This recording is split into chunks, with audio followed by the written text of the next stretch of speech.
شروع اللہ کا نام لے کر جو بڑا مہربان نہایت رحم والا ہے۔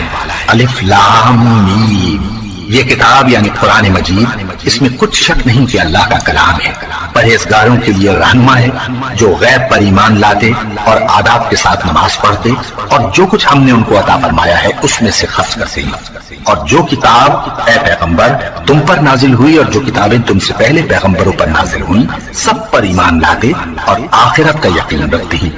یہی لوگ اپنے پروردگار کی طرف سے آئی ہوئی ہدایت پر ہیں اور یہی لوگ کامیاب ہیں۔ جو لوگ کافر ہیں انہیں تم نصیحت کرو یا نہ کرو ان کے لیے برابر ہے، وہ ایمان نہیں لانے کے۔ اللہ نے ان کے دلوں اور کانوں پر مہر لگا رکھی ہے اور ان کی آنکھوں پر پردہ پڑا ہوا ہے اور ان کے لیے بڑا عذاب تیار ہے۔ اور بعض لوگ ایسے ہیں جو کہتے ہیں کہ ہم اللہ پر اور روز آخر پر ایمان رکھتے ہیں، حالانکہ وہ ایمان نہیں رکھتے۔ یہ اپنے خیال میں اللہ کو اور مومنوں کو دھوکہ دیتے ہیں، مگر حقیقت میں اپنے سوا کسی کو دھوکہ نہیں دیتے اور اس سے بے خبر ہے۔ ان کے دلوں میں کفر کا مرض تھا، اللہ نے ان کا مرض اور زیادہ کر دیا اور ان کے جھوٹ بولنے کے سبب ان کو دکھ دینے والا عذاب ہوگا۔ اور جب ان سے کہا جاتا ہے کہ زمین میں فساد نہ ڈالو تو کہتے ہیں کہ ہم تو اصلاح کرنے والے ہیں۔ دیکھو یہ بلا شبہ مفسد ہیں لیکن خبر نہیں رکھتے۔ اور جب ان سے کہا جاتا ہے کہ جس طرح اور لوگ ایمان لے آئے تم بھی ایمان لے آؤ تو کہتے ہیں بھلا جس طرح بے وقوف ایمان لے آئے ہیں اسی طرح ہم بھی ایمان لے آئے۔ سن لو کہ یہی بے وقوف ہیں لیکن نہیں جانتے۔ اور یہ لوگ جب مومنوں سے ملتے ہیں تو کہتے ہیں کہ ہم ایمان لے آئے ہیں، اور جب اپنے شیطانوں میں جاتے ہیں تو ان سے کہتے ہیں کہ ہم تمہارے ساتھ ہیں، اور مسلمانوں سے تو ہم ہنسی کیا کرتے ہیں۔ ان منافقوں سے اللہ ہنسی کرتا ہے اور انہیں مہلت دیا جاتا ہے کہ شرارت و سرکشی میں پڑے بہک رہے ہیں۔ یہ وہ لوگ ہیں جنہوں نے ہدایت چھوڑ کر گمراہی خریدی تو نہ تو ان کی تجارت ہی نے کچھ نفع دیا اور نہ یہ ہدایت یاب ہی ہوئی۔ ان کی مثال اس شخص کی سی ہے جس نے شب تاریخ میں آگ جلائی، جب آگ نے اس کے ارد گرد کی چیزیں روشن کی تو اللہ نے ان لوگوں کی روشنی زائل کر دی اور ان کو اندھیروں میں چھوڑ دیا کہ کچھ نہیں دیکھتے۔ یہ بہرے ہیں، گونگے ہیں، اندھے ہیں کہ کسی طرح سیدھے رستے کی طرف لوٹ ہی نہیں سکتے۔ یا ان کی مثال میں کسی ہے کہ آسمان سے برس رہا ہو اور اس میں اندھیرے پر اندھیرا چھا رہا ہو اور بادل گرج رہا ہو اور بجلی کوند رہی ہو تو یہ کڑک سے ڈر کر موت کے خوف سے کانوں میں انگلیاں دے لیں۔ اور اللہ کافروں کو ہر طرف سے گھیرے ہوئے ہے، قریب ہے کہ بجلی کی چمک ان کی آنکھوں کی بصارت کو اچک لے جائے۔ جب بجلی چمکتی اور ان پر روشنی ڈالتی ہے تو اس میں چل پڑتے ہیں اور جب اندھیرا ہو جاتا ہے تو کھڑے کے کھڑے رہ جاتے ہیں۔ اور اگر اللہ چاہتا تو ان کے کانوں کی سنوائی اور آنکھوں کی بینائی دونوں کو زائل کر دیتا۔ بلا شبہ اللہ ہر چیز پر قادر ہے۔ لوگوں اپنے پروردگار کی عبادت کرو جس نے تم کو اور تم سے پہلے لوگوں کو پیدا کیا تاکہ تم اس کے عذاب سے بچو، جس نے تمہارے لیے زمین کو بچھونا اور آسمان کو چھت بنایا اور آسمان سے مے برسا کر تمہارے کھانے کے لیے انواع و اقسام کے میوے پیدا کیے۔ بس کسی کو اللہ کا ہمسر نہ بناؤ اور تم جانتے تو ہو۔ اور اگر تم کو اس کتاب میں جو ہم نے اپنے بندے پر نازل فرمائی ہے کچھ شک ہو تو اسی طرح کی ایک صورت تم بھی بنا لاؤ اور اللہ کے سوا جو تمہارے مددگار ہوں ان کو بھی بلا لو اگر تم سچے ہو۔ پھر اگر ایسا نہ کر سکو اور ہرگز نہیں کر سکو گے تو اس آگ سے ڈرو جس کا ایندھن آدمی اور پتھر ہوں گے اور جو کافروں کے لیے تیار کی گئی ہے۔ اور جو لوگ ایمان لائے اور نیک عمل کرتے رہے ان کو خوشخبری سنا دو کہ ان کے لیے نعمت کے باغ ہیں جن کے نیچے نہریں بہ رہی ہیں۔ جب انہیں ان میں سے کسی قسم کا میوہ کھانے کو دیا جائے گا تو کہیں گے یہ تو وہی ہے جو ہم کو پہلے دیا گیا تھا، اور ان کو ایک دوسرے کے ہم شکل میوے دیے جائیں گے اور وہاں ان کے لیے پاک بیویاں ہوں گی اور وہ بہشتوں میں ہمیشہ رہیں گے۔ اللہ اس بات سے آر نہیں کرتا کہ مچھر یا اس سے بڑھ کر کسی چیز مثلا مکھی مکڑی وغیرہ کی مثال بیان فرمائے۔ اب جو مومن ہیں وہ یقین کرتے ہیں کہ وہ ان کے پروردگار کی طرف سے سچ ہے، اور جو کافر ہیں وہ کہتے ہیں کہ اس مثال سے اللہ کی مراد ہی کیا ہے۔ اس سے اللہ بہتوں کو گمراہ کرتا ہے اور بہتوں کو ہدایت بخشتا ہے، اور گمراہ بھی کرتا ہے تو نافرمانوں ہی کو جو اللہ کے اقرار کو مضبوط کرنے کے بعد توڑ دیتے ہیں، اور جس چیز یعنی رشتہ قرابت کے جوڑے رکھنے کا اللہ نے حکم دیا ہے اس کو قطع کیے ڈالتے ہیں۔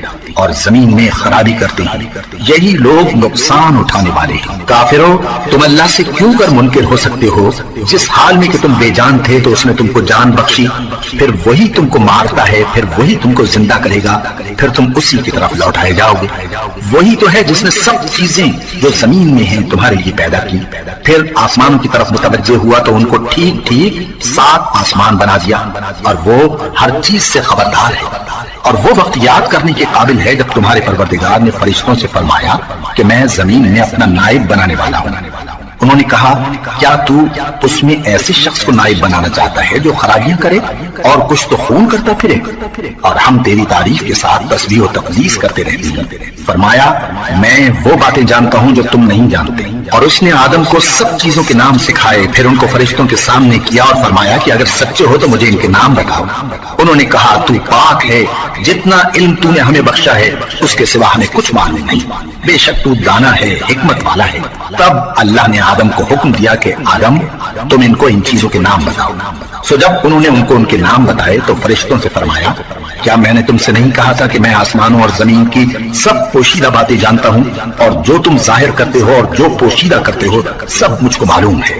اور جب ہم نے فرشتوں کو حکم دیا کہ آدم کے آگے سجدہ کرو تو وہ سب سجدے میں گر پڑے، مگر شیطان نے انکار کیا اور غرور میں آ کر کافر بن گیا۔ اور ہم نے کہا کہ اے آدم، تم اور تمہاری بیوی بہشت میں رہو اور جہاں سے چاہو بے روک ٹوک کھاؤ پیو، لیکن اس درخت کے پاس نہ جانا، نہیں تو ظالموں میں ہو جاؤ گے۔ پھر شیطان نے دونوں کو اس درخت کے بارے میں پھسلا دیا اور جس عیش و نشاط میں تھے اس سے ان کو نکلوا دیا۔ تب ہم نے حکم دیا کہ بہشت بری سے چلے جاؤ، تم ایک دوسرے کے دشمن ہو، اور تمہارے لیے زمین میں ایک وقت تک ٹھکانہ اور معاش مقرر کر دیا گیا ہے۔ پھر آدم نے اپنے پروردگار سے کچھ کلمات سیکھے اور معافی مانگی تو اس نے ان کا قصور معاف کر دیا۔ بے شک وہ معاف کرنے والا ہے، بڑا مہربان ہے۔ ہم نے فرمایا کہ تم سب یہاں سے اتر جاؤ، جب تمہارے پاس میری طرف سے ہدایت پہنچے تو اس کی پیروی کرنا، کہ جنہوں نے میری ہدایت کی پیروی کی ان کو نہ کچھ خوف ہوگا اور نہ وہ غمناک ہوں گے، اور جنہوں نے اس کو قبول نہ کیا اور ہماری آیتوں کو جھٹلایا وہ دوزخ میں جانے والے ہیں اور وہ ہمیشہ اس میں رہیں گے۔ اے آل یعقوب، میرے وہ احسان یاد کرو جو میں نے تم پر کیے تھے، اور اس اقرار کو پورا کرو جو تم نے مجھ سے کیا تھا۔ میں اس اقرار کو پورا کروں گا جو میں نے تم سے کیا تھا، اور مجھی سے ڈرتے رہو۔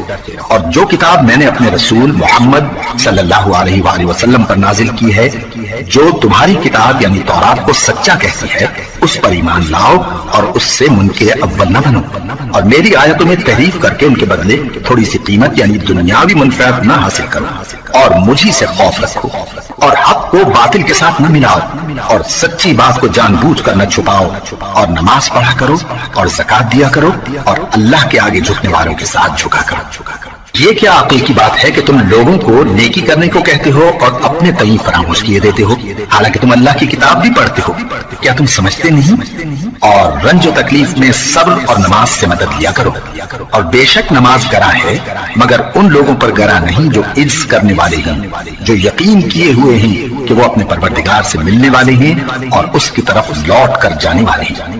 اے یعقوب کی اولاد، میرے وہ احسان یاد کرو جو میں نے تم پر کیے تھے، اور یہ کہ میں نے تم کو جہان کے لوگوں پر فضیلت بخشی تھی، اور اس دن سے ڈرو جب کوئی کسی کے کچھ بھی کام نہ آئے، اور نہ کسی کی سفارش منظور کی جائے، اور نہ کسی سے کسی طرح کا بدلہ قبول کیا جائے، اور نہ لوگ کسی اور طرح مدد حاصل کر سکیں۔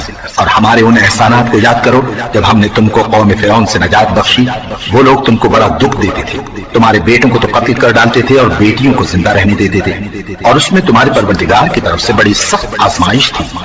اور جب ہم نے تمہارے لیے سمندر کو پھاڑ دیا پھر تم کو تو نجات دی اور فرعون کی قوم کو غرق کر دیا اور تم دیکھ رہے تھے۔ اور جب ہم نے موسیٰ سے 40 رات کا وعدہ کیا تو تم نے ان کے پیچھے بچڑے کو معبود مقرر کر لیا اور تم ظلم کر رہے تھے، پھر اس کے بعد ہم نے تم کو معاف کر دیا تاکہ تم شکر کرو۔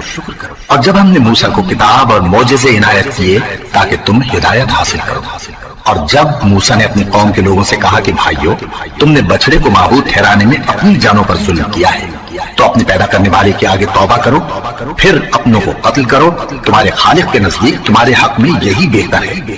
پھر اس نے تمہارا قصور معاف کر دیا، وہ بے شک بڑا معاف کرنے والا ہے، بڑا مہربان ہے۔ اور جب تم نے موسیٰ سے کہا کہ موسیٰ جب تک ہم اللہ کو سامنے نہ دیکھ لیں گے تم پر ایمان نہیں لائیں گے، تو تم کو بجلی نے آ گھیرا اور تم دیکھ رہے تھے، پھر موت آ جانے کے بعد ہم نے تم کو اثر نو زندہ کر دیا تاکہ احسان مانے، اور ہم نے بادل کا تم پر سایہ کیے رکھا اور تمہارے لیے من و سلوہ اتارتے رہے کہ جو پاکیزہ چیزیں ہم نے تم کو عطا فرمائی ہیں ان کو کھاؤ پیو، مگر تمہارے بزرگوں نے ان نعمتوں کی کچھ قدر نہ جانی اور وہ ہمارا کچھ نہیں بگاڑتے تھے بلکہ اپنا ہی نقصان کرتے تھے۔